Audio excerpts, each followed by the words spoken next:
Değerli konuklar, ben Sayın Galia'ya ikinci konuşmacıyı takdim için vereceğim ama ondan önce küçük bir not aktarmak istiyorum. Tabii Yeşilay Cemiyeti ile Dünya Sağlık Örgütü'nün birlikte düzenlediği Global Alkol Sempozyumuna Türkiye Cumhuriyeti Sağlık Bakanı katılıyor ama Sağlık Bakanlığı'ndan Müsteşar Bey başta olmak üzere pek çok bürokrat katılıyor. Tunus, Arnavutluk ve Kosova Sağlık Bakanları katılıyor. Dünya Sağlık Örgütü'nün Türkiye ofis temsilcisi katılıyor. Dünya Sağlık Örgütü'nün Avrupa bölgesinden çok sayıda üst düzey katılımcı var. Yine Gençlik ve Spor Bakan Yardımcımız burada. Ben Medipol Üniversitesi Rektörünü görüyorum. Yurt içinden ve yurt dışından bu konuyla ilgili gerçekten çok önemli çalışmalar yapmış. Değerli bilim adamlarımız, Konya'dan rektörümüz hocamızı da gördüm. Yurt içi ve yurt dışından konuyla ilgili çok sayıda çalışan değerli öğretim üyeleri katılıyor. Tütün Alkol Piyasası Düzenleme Kurulu Başkanı, Yönetim Kurulu üyeleri katılıyor. Dolayısıyla gerçekten son derece etkin bir katılım var. Dolayısıyla bu toplantının sonuçlarının da sadece Türkiye için değil, dünya için, dünyadaki alkolle mücadele anlamında, politika oluşturma anlamında çok önemli, etkin bir toplantı olacağını ifade ediyorum. Bu vesileyle başlangıçta isimlerini zikretmeyi unuttuğum değerli konuklarımızı da bu vesileyle zikretmiş oldum ve Sayın Galia'ya söz veriyorum. Buyurun.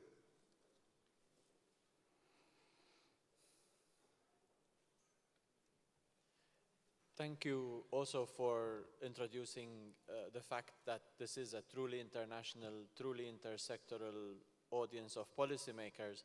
It is now my pleasure to introduce a true academic. Professor Jürgen Rehm holds academic positions jointly in Toronto and in Dresden. He's widely cited, widely published, widely cited, is a member of the WHO Expert Advisory Panel on Alcohol and Substance Abuse, and in the WHO European region, a strong friend and collaborator, giving valuable inputs into the development of the statistical underpinning of the status reports that we are able to produce so regularly with his assistance. Jürgen, 15 minutes. Thanks a lot. Dear ministers, dear organizers of this symposium, honored guests, let me try to walk you in 15 minutes through the newest numbers on alcohol consumption and harm in the EU, and I will restrict myself to the EU part of Europe. And if I could have the first slide, please. A second. Overall, this is the model which we adopt. We look into three factors of alcohol which influence harm, both health harm and social harm, as you have heard from the first speaker. And this is volume, which is the most important factor, patterns of consumption, which has to do a lot with how much you drink per drinking occasion, and then the quality of alcohol, which is, for example, in unrecorded consumption, there sometimes can be methanol cases. Overall, globally, this is by far the least important factor. We look into the influence both on causing diseases, but also on mortality. And we correct for different age groups. We adjust for factors like gender, but also socioeconomic status. The trends of recorded consumption in the European community overall have been positive. In the last 20 years, the overall trend was going down by about 12 to 13% of recorded consumption.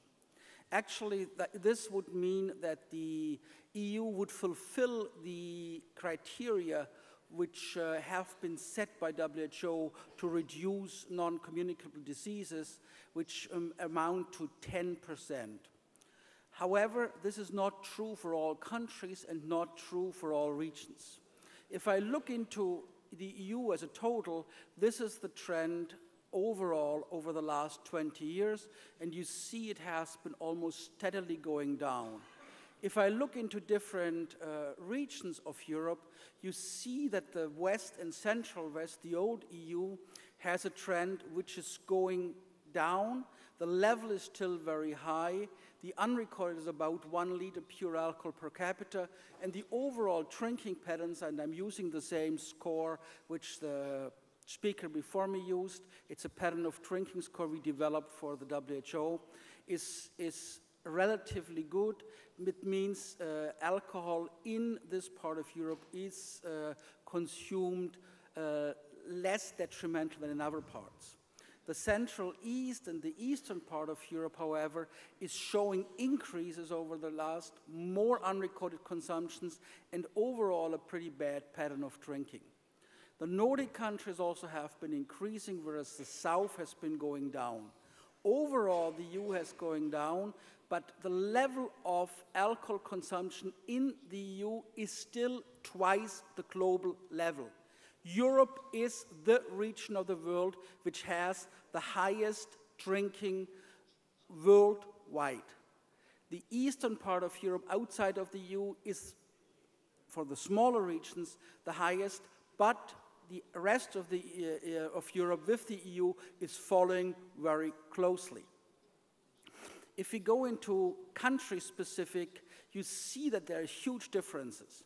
If you just look at the country which in 1970 had the highest alcohol consumption, Italy, you will see that by 2010 it has the lowest.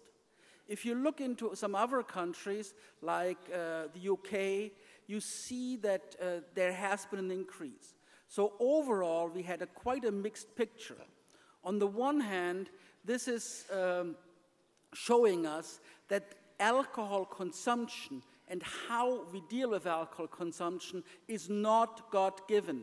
It can be impacted. It can be impacted in all countries, and alcohol could actually go down like it has been going down in Italy, in other countries of Europe, if we do the right policies. Overall, alcohol consumption thus is highly cultural specific and can be influenced.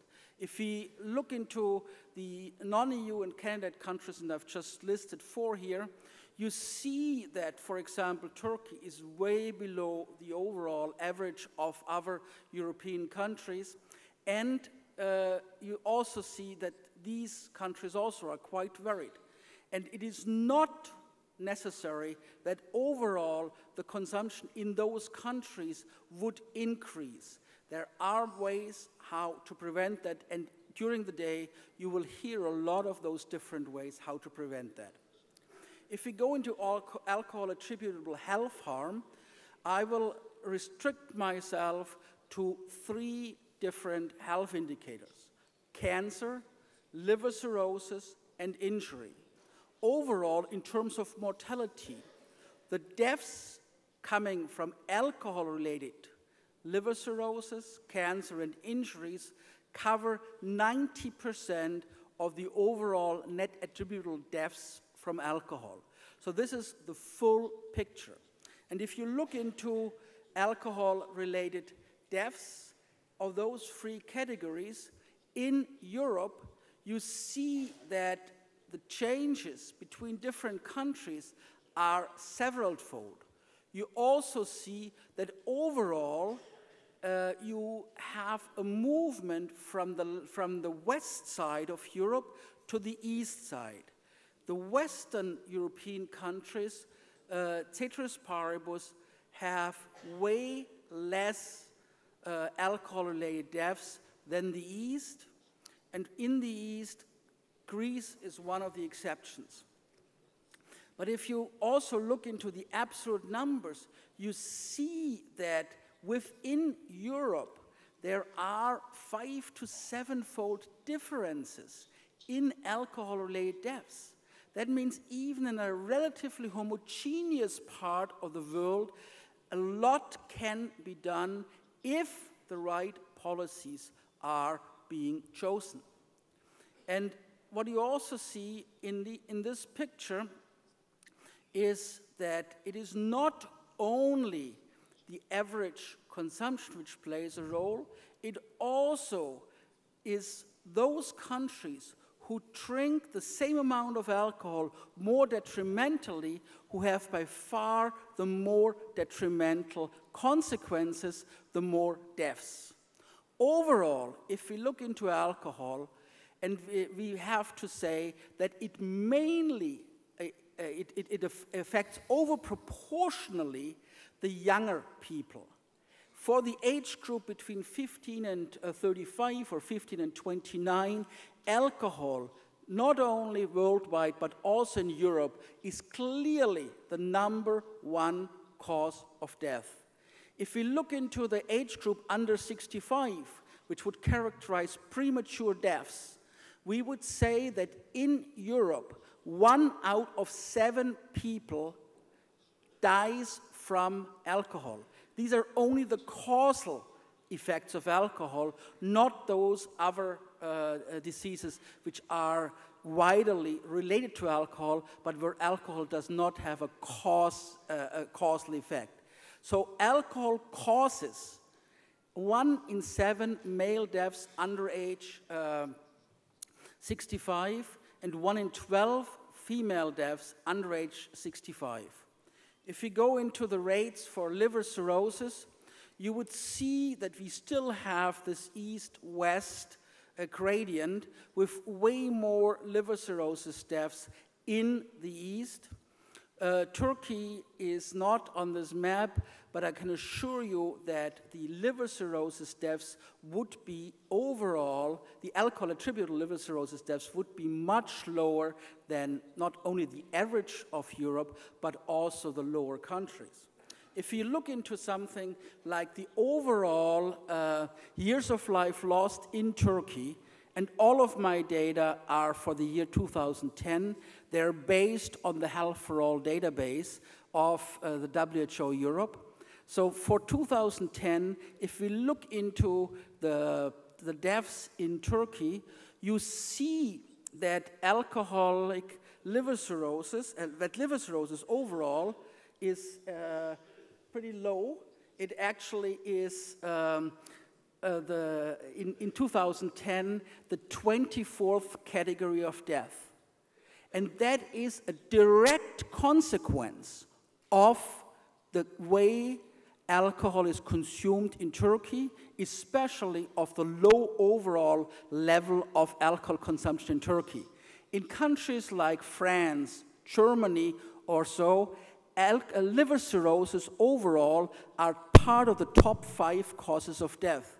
So you can see the impact of alcohol very clearly in those statistics. I show one more slide on the alcohol-attributable deaths. These are injury deaths, again, the west-east gradient.